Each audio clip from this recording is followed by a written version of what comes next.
जय माता दी दोस्तों, आप सभी का हमारे YouTube चैनल पर बहुत बहुत स्वागत है। देवी ब्रह्मचारिणी की उपासना से मनुष्य में तप, त्याग, वैराग्य, सदाचार, संयम की वृद्धि होती है। जीवन की कठिन समय में भी उनका मन कर्तव्य पथ से विचलित नहीं होता। देवी अपने साधकों की मलिनता, दुर्गुणों व दोषों को खत्म करती हैं। देवी की कृपा से सर्वत्र सिद्धि तथा विजय की प्राप्ति होती है। ऐसा है माँ का स्वरूप। नवरात्रि के दूसरे दिन पूजित ब्रह्मचारिणी आंतरिक जागरण का प्रतिनिधित्व करती हैं। माँ सृष्टि में ऊर्जा के प्रवाह, कार्यकुशलता और आंतरिक शक्ति में विस्तार की जननी है। ब्रह्मचारिणी का स्वरूप इस लोक के समस्त चर और अचर जगत की विद्याओं की ज्ञाता है। इनका स्वरूप श्वेत वस्त्र में लिपटी हुई कन्या के रूप में है, जिनके एक हाथ में अष्टदल की माला और दूसरे में कमंडल है। यह अक्षय माला और कमंडल धारिणी ब्रह्मचारिणी नामक दुर्गा शास्त्रों के ज्ञान और निगमागम तंत्र मंत्र आदि से संयुक्त है। भक्तों को यह अपनी सर्वत्र संपन्न विद्या देकर विजयी बनाती हैं। ब्रह्मचारिणी का स्वरूप बहुत ही सादा और भव्य है। अन्य देवियों की तुलना में वह अत्यंत सौम्य, क्रोध रहित और तुरंत वरदान देने वाली देवी है। माँ ब्रह्मचारिणी की पूजा विधि। माँ के दूसरे स्वरूप ब्रह्मचारिणी की पूजा शास्त्रीय विधि से की जाती है। सुबह शुभ मुहूर्त में माँ दुर्गा की उपासना करें और माँ की पूजा में पीले या सफ़ेद रंग के वस्त्रों का उपयोग करें।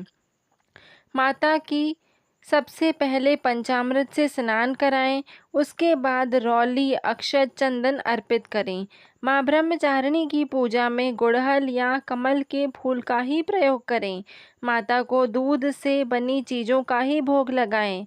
इसके साथ ही मन में माता के मंत्र या जयकारे लगाते रहें।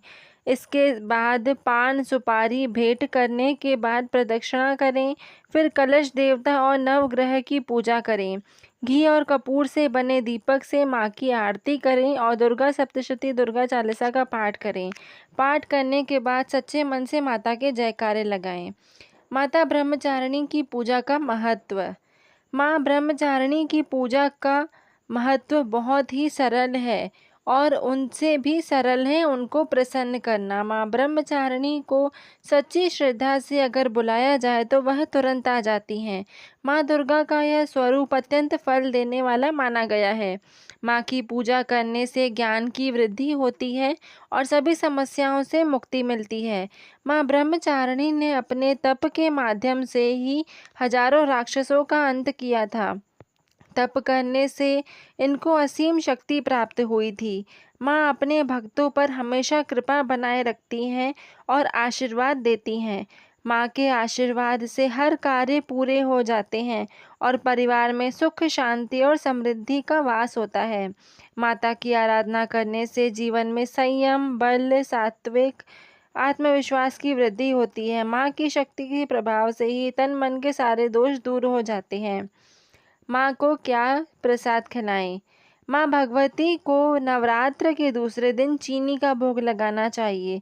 माँ को शक्कर का भोग अति प्रिय है। ब्राह्मणों को भी दान में चीनी ही देनी चाहिए। मान्यता है कि ऐसा करने से मनुष्य दीर्घायु होता है। उसकी उपासना करने से मनुष्य में तप, त्याग, सदाचार आदि की वृद्धि भी होती है। माँ का ध्यान मंत्र। वंदे वांछित लाभाय चंद्रार्थ शेखरम जपमाला कमंडलू धरा ब्रह्मचारिणी शुभम। इसके अलावा कमल का फूल भी देवी माँ को चढ़ाएं और इन मंत्रों से प्रार्थना करें। या देवी सर्वभूतेषु माँ ब्रह्मचारिणी रूपेण संस्थिता। नमस्तस्यै नमस्तस्यै नमस्तस्यै नमो नमः। ऐसी और भी इन्फॉर्मेटिव वीडियोस के लिए आप हमारे चैनल से इसी प्रकार जुड़े रहें। हमारे चैनल को लाइक, शेयर और सब्सक्राइब करना बिल्कुल भी ना भूलें। धन्यवाद।